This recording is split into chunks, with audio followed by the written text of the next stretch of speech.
Hey everyone, welcome back to the Cunning Card Mage channel.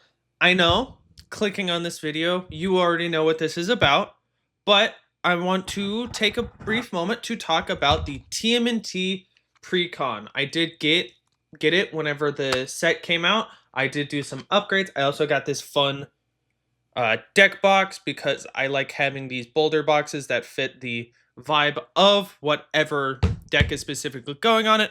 However, real quick little thing, don't click off the video yet. Don't. Wait.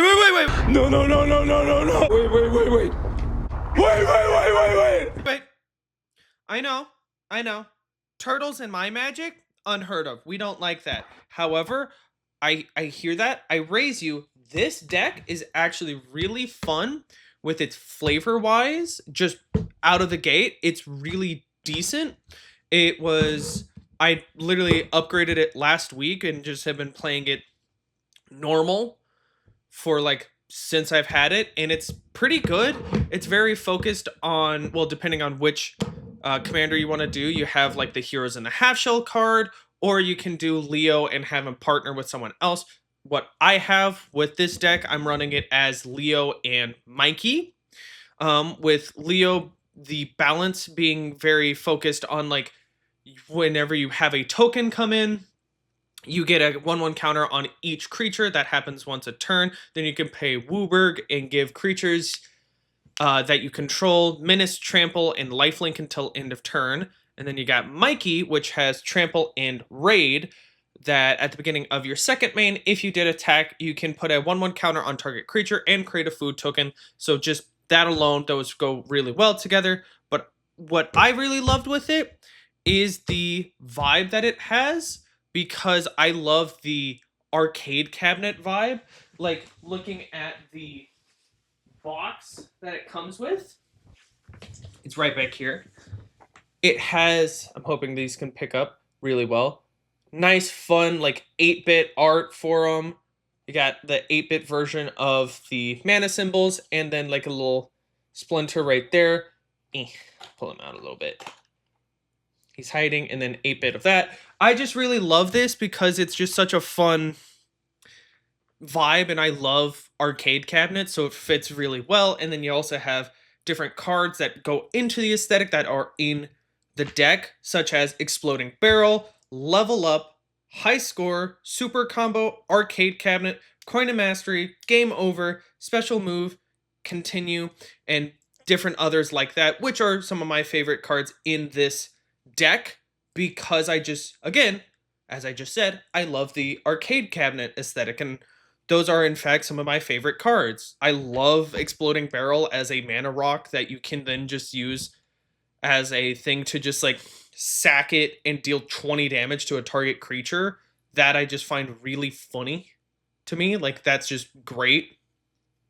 But it's a very good deck. I think one of the problems I had first few times I was running it was just very difficult getting decent mana, but that's just a consistent problem of like heart of the cards type of thing. You might get very bad mana base, you might not be able to play a lot of things. It's difficult. That can either be the fact that it has 39 lands, or just the fact it's a issue with just the way I shuffle and that kind of thing. Some of the cards I did take out are Mole Module, Foot Chopper, Here Comes a New Hero, Biogenic Ooze, Everything Pizza, Aggro Amalgam, Krang the All-Powerful, Taka and Razor Unsupervised, Acidic Slime, Endless Foot Assault, Shredder Shadowmaster, and Casey Jones Back Alley Brute. These were mostly just, they didn't fit the vibe I was specifically going for, and I did want to upgrade it. And, you know, going off of EDH Rec, looking at the cards to cut, a lot of these are ones that are recommended of. A lot of people do tend to cut this from the deck. Now, I did add some cards, including cards from my Wolverine deck, because I'm wanting to get rid of that Wolverine deck. It was fun. The mana base for that sucks. Every time I would play it, it's just, I mentioned it in the very first episode right here of Commander Breakdown, that is the biggest issue with it, is there's just like a weird curse on it by a wizard that says, get screwed. You don't get to get any lands. it's weird and it's funny that my Optimus Prime deck, also right here, smile, has less than 30 lands in it, and I can kind of get a consistent land drop with it. It's just weird. But so cards that I added in to this are from specifically that are Hardened Scales, Rhythm of the Wild, Adamantium Bonding Tank, and Kami of the Whispered Hopes. I also added in a few cards specifically from the turtle set because again there were a lot of fun cards in this, and even though a lot of people didn't like the idea of going back to New York after Spider-Man, I think this was a really fun set, especially if you are a person that does like TMNT. If you've just watched the 80s movies, you watched any of the cartoons or read the comics. I don't know how many people, especially that watch this and play Magic, might have read the IDW comics or the original comics by Kevin Eastman and Peter Laird. Anyway, sorry, getting off topic. It happens a lot. Hey, that's part of the things you'll like about this is I get really off the cuff.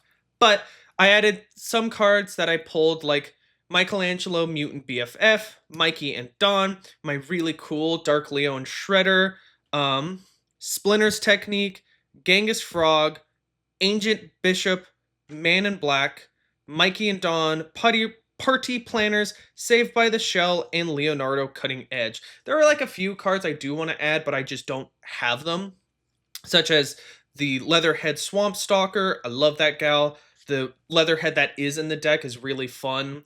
And then I also want to put in Donatello Way with Machines. I also want to put in like just a few of the other like TMNT brother ones, like Raph and Mikey Troublemakers, or things along those lines, because I just think it's really fun to just like try to do a bunch of the brothers stuff, because I think that was a really fun mechanic. I highly recommend, if you can, getting this deck and checking it out, because it is decently powerful. I literally was playing it as is out the gate for like 4 weeks in a row because I was just enjoying it a lot, and I also wanted to make a video about it, and I know I took a while on that, smile. I saw the hate that TMNT was getting and got mildly disheartened about it, and then it just kind of kept falling through the wayside of like, anyway, it's a really fun deck. I do have the deck list of what I did to it in the description below. You can click on my Mox field, see that. I think it's really fun, and due to the fact that you can have either just the heroes in the half shell or Leo and one of the other turtles as your commanders, it can help open the doors to doing like different things to it, to where each of these decks can feel just very different. I'm a very counter heavy person. I love doing counters, even if it does get to a point I sometimes get very, very anxious because I feel like I'm taking too long to do all the math on the counters. But that happens. I feel a lot of people occasionally get into that kind of mindset. It's just like, oh, cool, I'm having a lot of fun. Oh my god, I'm taking too long. That going on a little tangent, I played the Miles deck two or 3 weeks ago, and that happened of I had out my Octoloid, the Ouroboros, that's the card from the Edge of Eternities, where it's like when it attacks, you add a bunch of counters that equal to its power. Long story short, I got creatures that were getting 74 counters on it, and I was getting very anxious because one, I needed to get home soon, and I was also just like feeling bad of like taking a lot of time and being like, I don't have enough spin downs for this. But tangent aside, really fun. I wanted to deck myself that game because I was playing against a guy at my LGS who has a group hug deck that had every time you cast the spell, you draw 7 cards. I did have a max hand size, so I was literally just like looking at how small my deck was, and I just wanted to try to deck myself because I thought it'd be very funny. But that aside, that little tangent, I highly recommend picking up the TMNT precon if you can. It's pretty fun. I know we're currently in the throes of Strixhaven this month, which is a really fun set. I did pick up the Lorehold precon that I want to play base and then try to add a few things to it, and then I'll at some point, knock on wood, make a video about it. I will try to make sure it doesn't take as long to get out as this Turtles one, but I literally can make no promises based on my motivation, and also like I'm in the last throes of college, so we'll see. I will try to be consistent about uploading to the best of my abilities. Again, knock on wood. At the very least, I will try to put out more fun like reels of card openings, because those are just fun and easy content to put out. Different thing, fun to look out for the future, is I made an Ishin deck. That might be the next video I do, because Ishin's a fun thing and I think it's a very fun commander, but I won't go into spoilers. So, that being said, thank you for watching. How did you feel about the TMNT set? Leave a comment down below. Did you enjoy it? Did you think it was a fun set? Did you just go out and skip it? I would like to know. And if you want to see more of my videos, hit the like button, subscribe, and hit the bell so you can get a notification for when I post, because I try to be very consistent about it. I like doing Monday uploads, but who knows? Again, motivation. It's a fickle bitch. But that being said, that's basically all I really wanted to talk about. So thank you for watching, and let's have a turtle-tastic time and get the shell out of town. Peace!